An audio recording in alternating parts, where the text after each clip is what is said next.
If it is or if it ain't, it's gonna come out.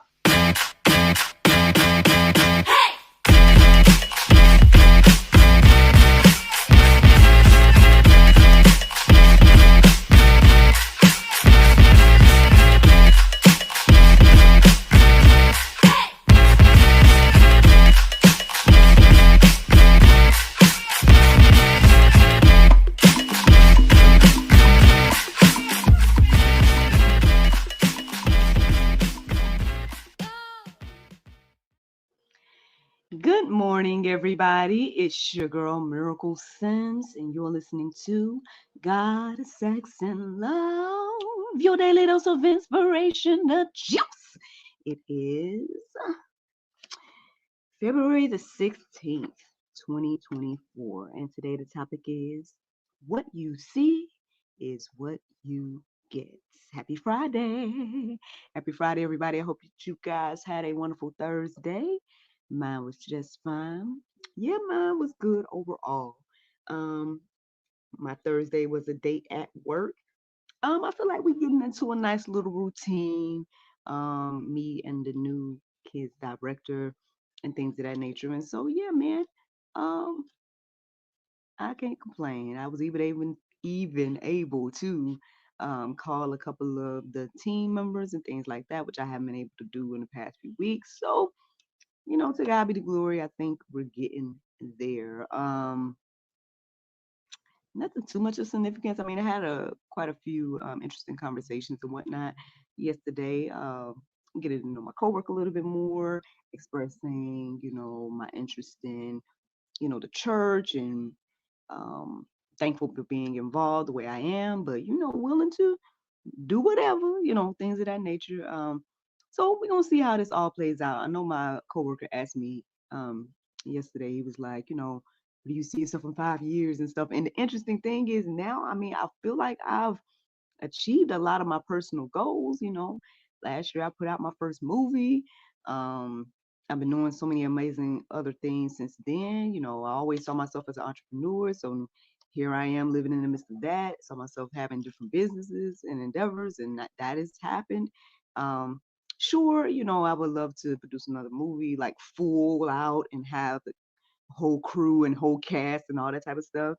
Um, and what else? Hold up. I need to get music, my music out of my head, especially the worship music. So that's, another goal on my bucket list. But outside of those things, I mean, I'm just kind of going with whatever the Lord want to do with me, for me, and through me. You know what I mean? So, of course, I would love to keep GSL going. And like I said, I'm excited to see what else is going to happen through the church and stuff, and being part of the ministry and whatnot. But that's all I pretty much know at this particular moment. We're gonna see what the Lord do. And I guess as I continue to do daily inspiration, I guess y'all gonna be on the ride with me. But anywho, today's an exciting day, not only because it's Friday and we got a new episode of the GSL Talk Show coming out tonight, with a guest that's seen us before, Mr. Corey Rosinski. Rosinski. Hopefully I'm saying his name right. But anywho, yeah, he's coming back tonight on the talk show. But tonight, your girl is gonna be getting with my mom's side of the family, the cousins. We're getting together and going bowling tonight. So that's an exciting thing happening that I'm looking forward to. And I my day became really clear because I had someone scheduled to do a future GSL conversation, but they wanted to reschedule. So I'm like, hey, so that kind of leaves me open and available or whatnot for today. But I guess I'm gonna just pretty much chill until bowling time. That's what I think we're gonna end up doing. But yeah, that's what's going on. But let's get into this conversation, y'all. What you see is what you get. The inspiration, I would say, just really came to me, I would say, after I listened to the prayer meditation and I was just kind of getting on social media and just, I don't know, just I guess waiting for the Lord to tell me something. Um, but the interesting thing is when I listened to the prayer meditation this morning, it pretty much reiterated what I was sharing with you guys yesterday about who's in control, because basically this morning on the Soul Space app, it was kind of having me to just take a moment to just woosah, I guess, and then understand that at the end of the day, things were still happening outside of me. With me taking that break, it didn't break anything, things of that nature. And it just pretty much remind me again about, again, God being in control of all things. Um, but yeah, like I said, I mean, the phrase "what you see is what you get" came into my heart and mind this morning. And one of the first things I did was look up the song, of course, right? So I looked up the song, and as I was reading the lyrics, I just was like, you know what? This reminds me of those Bible verses that talk about idols, and they talk about, like, people make them out of wood and gold and all these different type of things, but they're not real. If you guys read the lyrics to that song, then you'll see exactly what I'm talking about, because it talks about, I guess, that love not being real, but that person has real love. And so I just, like, I guess, in my heart and mind, I had the heart and mind of God on my heart and mind. So, again, as I was reading those lyrics, I just really just clearly saw God saying these words, I guess to me, but then I guess ultimately to you all as well. So if you want to take out the time to listen to that song or read the lyrics to that song, then hopefully you'll be encouraged and inspired by what you read. Now I only read maybe like the first few verses and stuff. So if it starts talking about some, weird stuff, then I mean, don't obviously chew up the meat, spit out the bones. But I would say, yeah, the first few verses, and I would say the chorus really stood out to me as, being like the heart of God, saying, "Hey, I'm the real thing, baby." You know what I mean? But anywho, so with that on my heart and mind, I went deeper, and of course went to openbible.info and my normal resource places, and I plugged in the phrase "what you see is what you get." And one of the first things that came to me was talking about faith and things of that nature.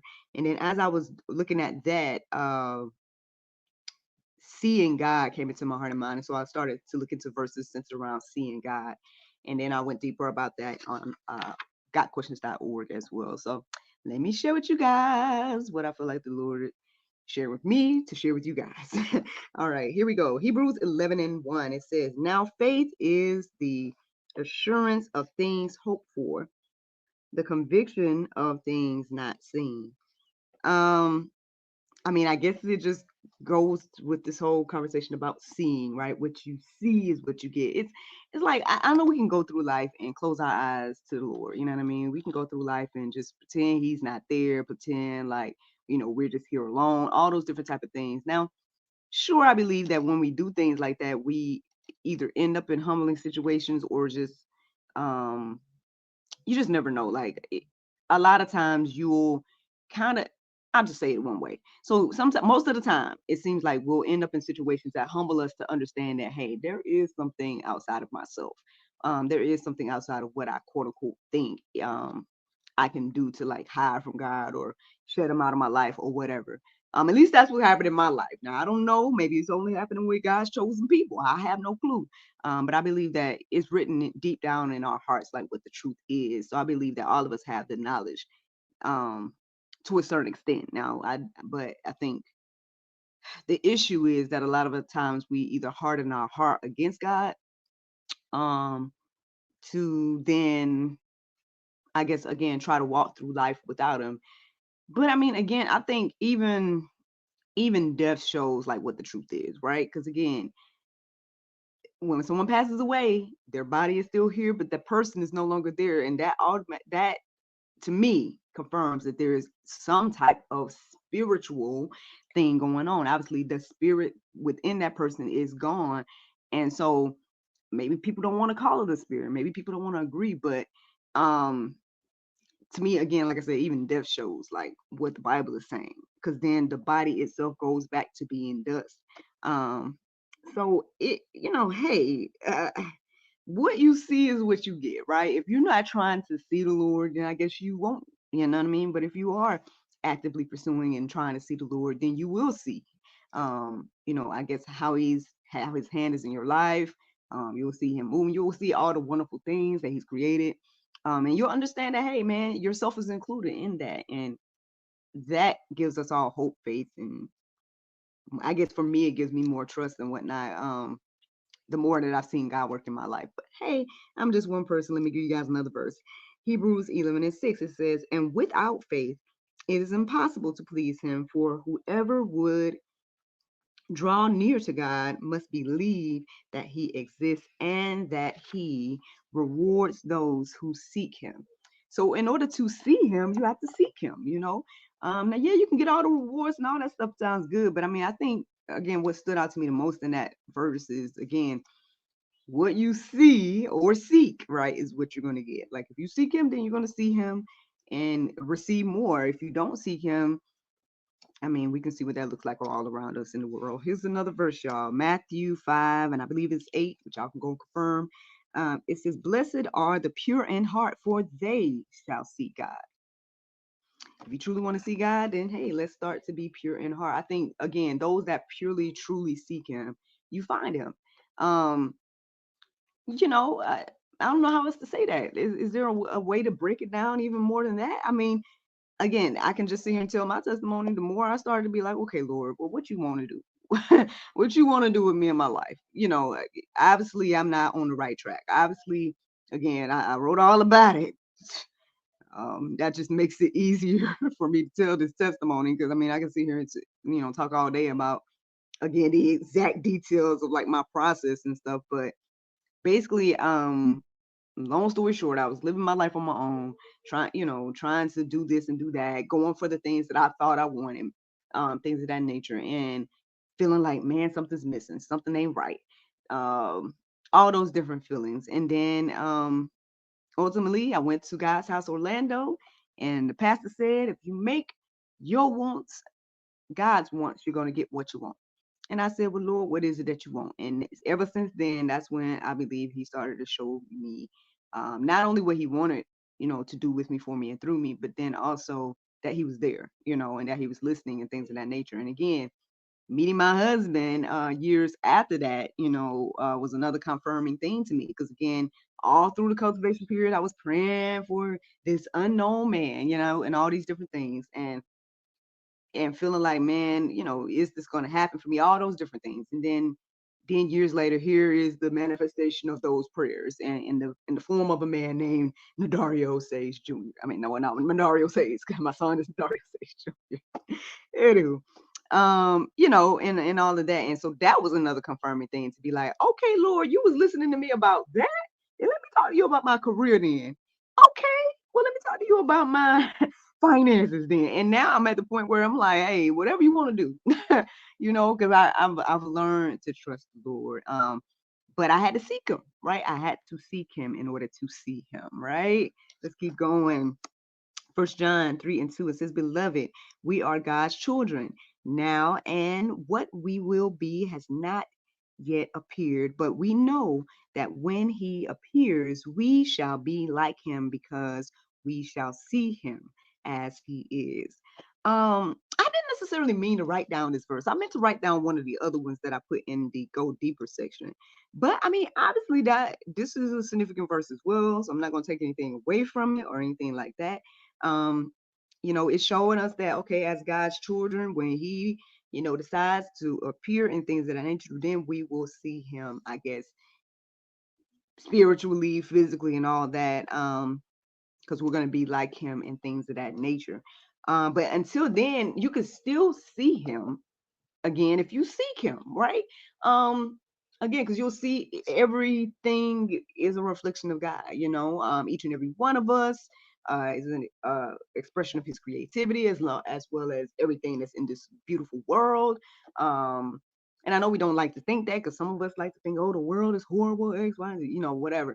But I mean, if you truly like just take a look at nature, take a look at the animals, take a look at the plants, take a look at yourself, you know, all these different things are constant reminders. If you are seeking the Lord, you'll see that these things are constant reminders of God and his intricate creativity, and much, much more, you know. So, you know, what you see is what you get, y'all. You know, at the end of the day, if you are going to refuse to see the Lord, then yeah, I guess you would look at all the beautiful creation and say, ugh, you know what I'm saying? Maybe you would look at yourself and think, you know, less than, or whatever the case may be. Maybe you are living without hope and all these things, because you choose to leave God out, and you choose to shut him out of your mind, your life, and you don't seek him. But those of us that are seeking, I believe that, I'm not the only one that can share this testimony that at the end of the day, I see God working in my life in a variety of ways. I'm not even worried about anything in these days, for the most part. I mean, outside of like things I usually worry about, like paying bills and all that type of stuff. And I know that sounds crazy. Yes, I'm adulting, yeah, and all that as well. But I'm just leaning and depending on the Lord, and He's doing a phenomenal thing with me, for me, and through me. I got one more verse, y'all. It's John 14:9. It says, "What does it mean to see?" Oh no, wait. Oh no, that's not a verse. My apologies. That's one of the articles in the Go Deeper section. So, I mean, that's all for the verses. I have a Bible verse of today, but let me go ahead and tell you guys about the Go Deeper section. Of course, like I said, there's a few verses there that you guys can peruse and let marinate on your heart, souls, and minds. And then there is also a couple of articles that are in the Go Deeper section from gotquestions.org. Just trying to pull it up on here, but it's somewhere. There it is. Gotquestions.org, y'all. And those two articles are, what does it mean to seek God's face? And then the other one is, how can I see the hand of God moving in my life? If you have those questions, or if those things are resonating with you, you want to see God, and things of that nature, then I hope that you guys go deeper. And yeah, that's the juice. Now, the Bible verse of today is Galatians 2:20. It says, I am crucified with Christ. Nevertheless, I live. Yet not I, but Christ liveth in me. And the life which I now live in the flesh, I live by the faith of the Son of God, who loved me and gave himself for me. Friends, I hope you all enjoyed this juice this morning. Thank you so much for listening to God, Sex, and Love, your daily dose of inspiration and juice. I pray you guys can go forth and have a wonderful day. And I look forward to talking to you all tomorrow, if the Lord's will. Bye-bye.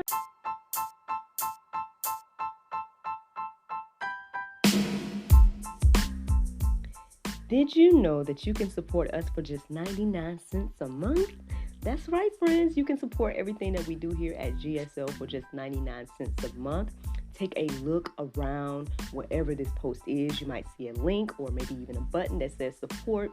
Go there, check out the options, consider supporting us because, we enjoy bringing you all the daily inspiration as well as the weekly talk show, but we have much, much more to come. Thank you so much for the consideration. Bye-bye.